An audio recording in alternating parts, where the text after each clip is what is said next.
Эфирден алыклар вакыты студияда Алсу Нуриева исәнмесез. Бүгенге чыгарылышның төп темалары. Милли программа кысаларында Ознакай мәктәбендә һөнәри юнәлеш бирү чарасы узды. Шуңа күрә барлык программалар һәм мастер-класслар алар балаларны әлеге һөнәрләр белән таныштыруга исәпләнгән.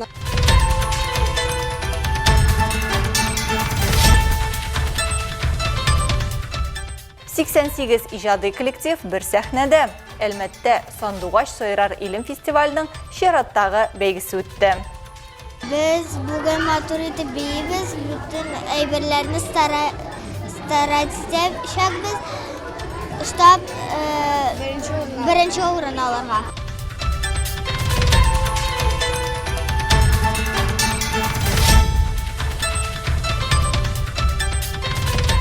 Индивидуаль һәм коллектив дәресләр. Әлмәттә мөмкинлекләре шикле балаларның музыкаль сәләтләрен үстерәләр. Мондый музыкаль күнегеләрдә балалар бер-берсе белән аралашырга, бер-берсен аңларга, тыңларга һәм командада эшләргә өйрәнәләр.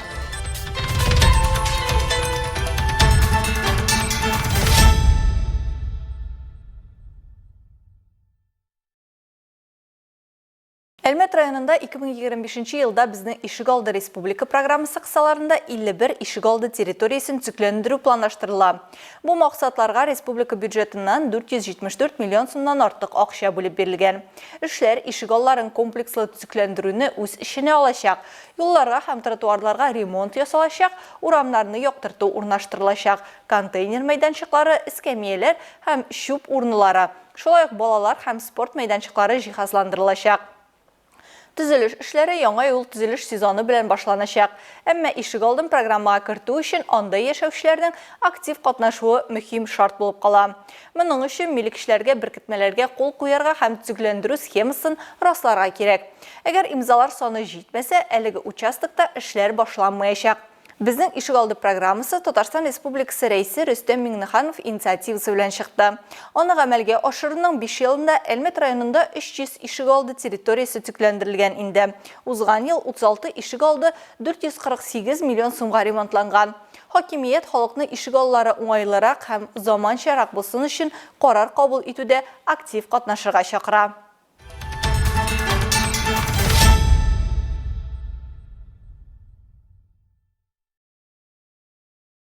Су яшәү чыганагы. Елхавой авылының Кизләү чишмәсе бүген яңартыла. Авыл халкының фидакар хезмәте һәм якташларының ярдәме белән узган елда биредә масштаблы реконструкция үткәрелгән.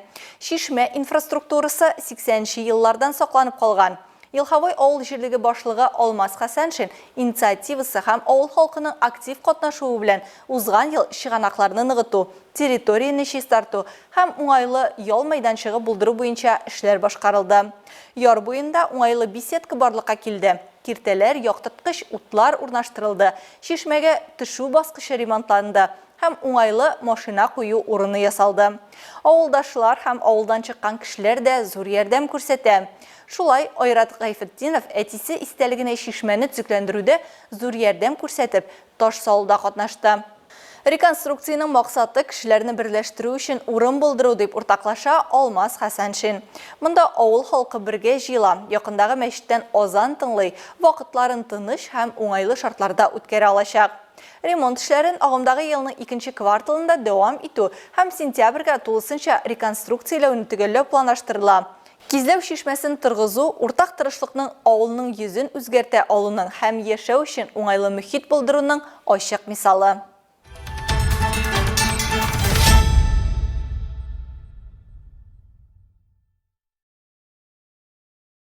Яшьләр һәм балалар милли проектын гамәлгә ашыру кысаларында Ознакай шәһәре беренче урта гомуми белем бирү мәктәбе базасында һөнәри юнәлеш бирү чарасы узды. Милли проектның максаты Россия гражданнарының патриотик карашлы, югары әхлаклы һәм җаваплы Россиянең суверенитетын, конкурентлык сәләтен һәм алга таба үсешен тәэмин итәргә сәләтле буынны торгызу һәм үстерү. Һөнәри юнәлеш бирүгә багышланган чарада безнең иҗат төркеме дә булып кайтты. Шәһәрнең беренче гомуми белем бирү мәктәбе үз залына район һәм шәһәр мәктәпләренең 8-нче, 9-нчы, 10-нчы һәм 11-нче сыйныф укучыларын җыйды. Алар арасында юридик профиль буенча һөнәр үзләштерергә теләүче Ландыш Сабирова да бар. Без бүген хокукый юнәлеш буенча чарада катнашабыз. Мин үзем хокукый профиль юнәлешендә һөнәр сайлыйм. Төгәлрәк әйткәндә, юридик факультетка керергә җыенам. Моның өчен күп төрле чараларда, олимпиадаларда катнашам. Шулай ук республика олимпиадасында призер булдым. Күп кенә конференцияләрдә дә катнашканым бар. Безнең мәктәптә һөнәри юнәлеш бирүгә багышланган күп төрле чаралар уза. Чарада Лебедев исемендәге Россия дәүләт юстиция университетының Казан филиалында җинаять хокук дисциплиналары кафедрасы доценты Антон Иванов, абитуриентлар белән эшләү буенча белгечләр Әдилә Кыямова һәм Эльза Даутова да катнашты. Благодаря этой программе Әлеге программа ярдәмендә без мәктәпләр белән хезмәттәшлек итәбез һәм чаралар үткәрәбез. Балаларны һөнәр дөньясына чумдырабыз. Һөнәрләр буенча зур булмаган мастер-класслар үткәрәбез. Шулай итеп, безнең университет юридик профиль буенча, шуңа күрә барлык программалар һәм мастер-класслар алар балаларны әлеге һөнәрләр белән таныштыруга исәпләнгән. знакомство детей с этими профессиями. Очрашу барышында укучыларга югары уку йорты турында мәгълүмат бирелде. Студент тормышы турында видеоролик тәкъдим ителде. Квест, уеннар һәм криминалистика буенча мастер-класслар да үткәрелде. Сүз уңайыннан Азнакайның беренче мәктәбе Гадел хөкем, Адан яга кадәр киләчәккә билет проектлары кысаларында Татарстан Республикасы суд департаменты идарәсе оештырган конкурсларда актив катнаша һәм җиңүләр яулый. Шунысын да билгеләп үтәргә кирәк. Яшьләрне патриотик рухта тәрбияләүгә багышлаган парламент дәресләре проектын тормышка ашыру кысаларында 9-нчы сыйныф укучылары Татарстан Республикасы Эчке эшләр министрлыгы музеена мавыктыргыч экскурсия ясаганнар һәм Татарстан Республикасы югары суды бинасында булганнар. Илмира Шәрифуллина, Рөстәм Әкбәров, яңалыклар вакыты, Луч, Әлмәт телекомпаниясы. Вперед, алга yol һәм үсеш үзәгендә мөмкинлекләре чикле балаларның музыкаль сәләтләрен үстерүгә юнәлдерелгән дәресләр уза. Программа һәр баланың үзенчәлекле ихтыяҗларына җайлаштырылган индивидуаль һәм коллектив дәресләрне үз эченә ала. Ләйсән Галиева дәвам итәчәк.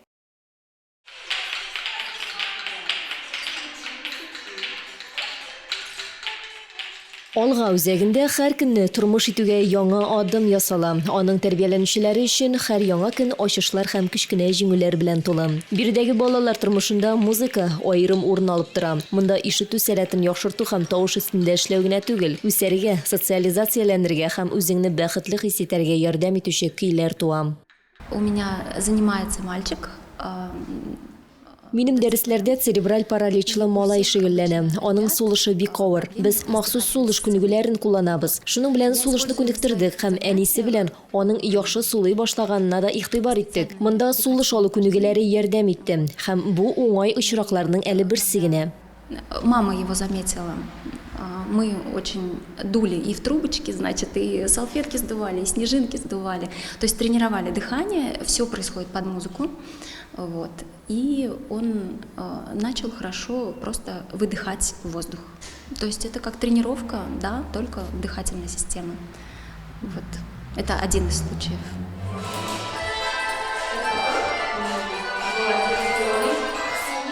Мондай музыкаль күнегүләрдә балалар бер-берсе белән аралашырга, бер-берсен аңларга, тыңларга һәм командада эшләргә өйрәнәләр.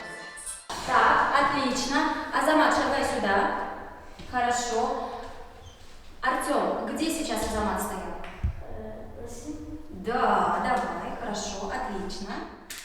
Биредә музыка эшчәнлегенең төрле формалары кулланыла. Җырлау, музыка коралларында уйнау, ритмик гимнастика, импровизация. Индивидуаль дәресләр баланың үзенчәлекләренә, аның шикләүләренә аерым игътибар бирергә мөмкинлек бирә.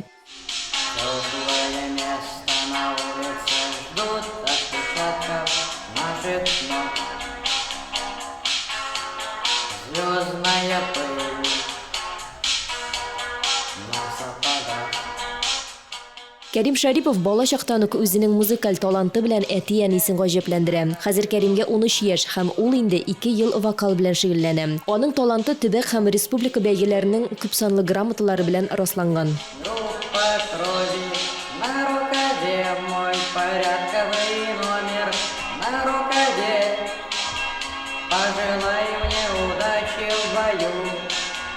2 яшьлек вакытта шул чәчкәләрнең нигә кирәге бар җирне җырлап утырадыр. Бүтән төрле җырларында тагын ниндидер Гүзәл Уразованың ниндидер баламның нәрсәдер ниндидер җырларын җырлыйдыр ул. Теге тыңлап күп тыңлыйдыр музыканы. Идеде. Постоянно куядыр музыка. Әмма музыка балаларны социализацияләүгә юнәлдерелгән комплекслы программаның бер өлеше генә. 20 март 19:40-та Шикләрсез дөнья проектының 2нче сезонында балаларга үз потенциалын ачарга ярдәм итә торган башка нәтиҗәле алымнары турында сөйләрбез. Ләйсән Галиева, Олег Павлов, Яңалыклар вакыты, Луч, Әлмәт телекомпаниясе.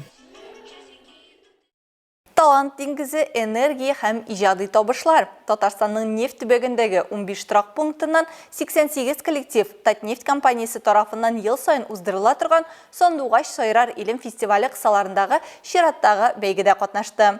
Бу юлы жюри хореография номинациясендә иң яхшыларны бәяләде. Вакыйганы безнең төшерү төркеме дә игътибарсыз калдырмады.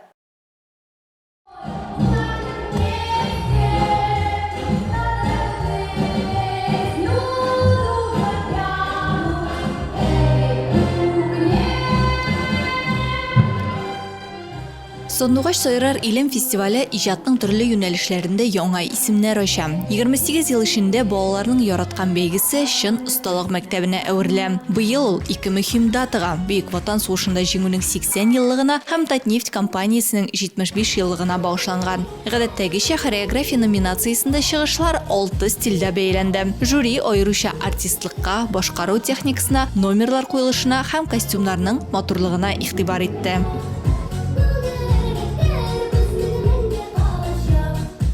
Минемчә, бу фестиваль бик кирәк, чөнки ул авыл балаларына мөмкинлек бирә үсергә, артист булырга бәлки, укырга.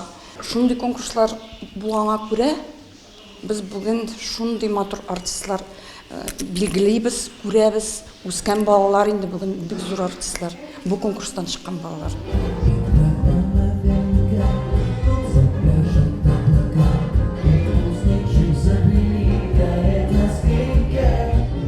Быел хореография номинациясе катнашчылар саны буенча барлык рекордларны да уздырды. Нефтьче мәдәният йортына 1707 бала җыела. 88 коллектив яхшы башкару техникасы һәм актерлык сәләте генә түгел, үз иҗатына мәхәббәтен дә күрсәтте.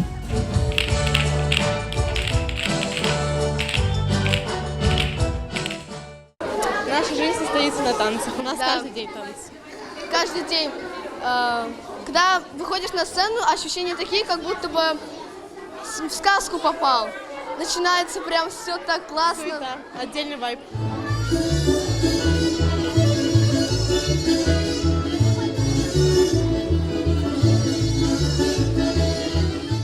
Хореография номинациясенең конкурс программасы чыннан да бик бай булып чыга. Һәр төркем үзенчәлекле сценарий әзерли. Түбән Каманың Золотое яблочко коллективы авыл уеннары күрсәтә.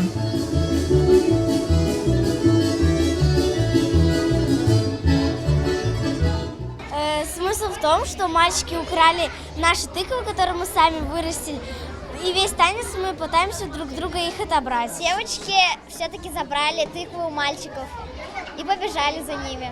Мөслим районыннан килгән Звездочки төркеме балачак турында бию әзерләгән. Куелышны атнаның һәр көнендә кабатлап барганнар. Шуңа да биючеләр жюри әгъзаларының яхшы бәясенә өметләнәләр. Без бүген матур итеп биебез, бүтән әйберләрне старайтсабыз, штаб беренче урын алырга. Яшь артистларның сөйкемлелеге, искиткеч энергетикасы һәм чын күңелдән ихласлыгы тамашачыларны, катнашчыларны һәм жюри әгъзаларын кичкә кадәр бию дөньясына күчерә.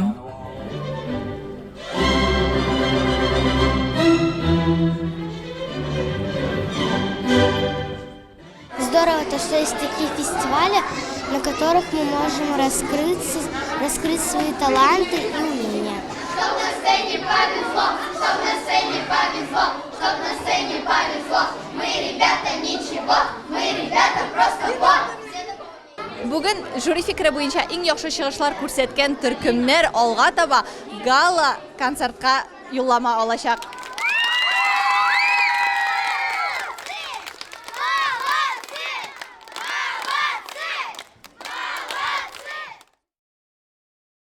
Быйыл біздің илебіз бейік жеңуінің 80 еллығын белгілеп өттешек. Россия президенті 2025 еліні Вотан соқшылары елі етіп иғлан етті.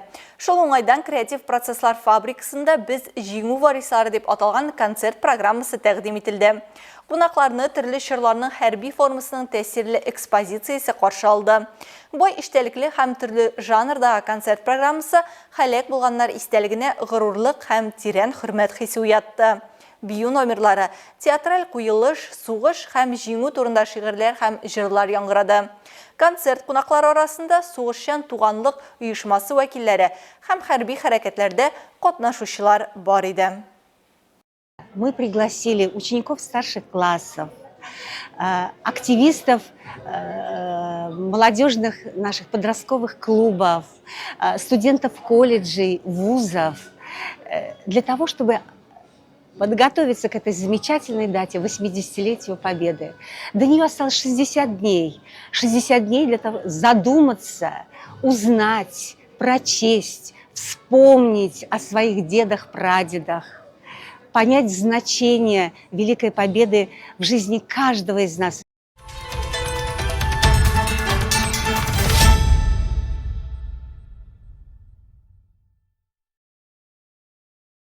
Біз бейік жеңуге кетірген 45-ші еліні еске алуны давам етебіз. 1945 елінің 13 марты 1361 соғыш күні. 3-ші Белоруссия фронтының 13 ғаскері түркімлерін өзгерткеннен соң Браунсберг районында дұшман ғаскерлерін юқ иту бойынша соғыш алып бара. Дұшманның күншығыш Пруссия группировкасын юқ иту бұрышын өте. 2-ші Белоруссия фронты ғаскерлері Данцингтан күн-яқ күншығыштара қоты соғышылар алып баралар. Жеңуге 57 күн қалып бара.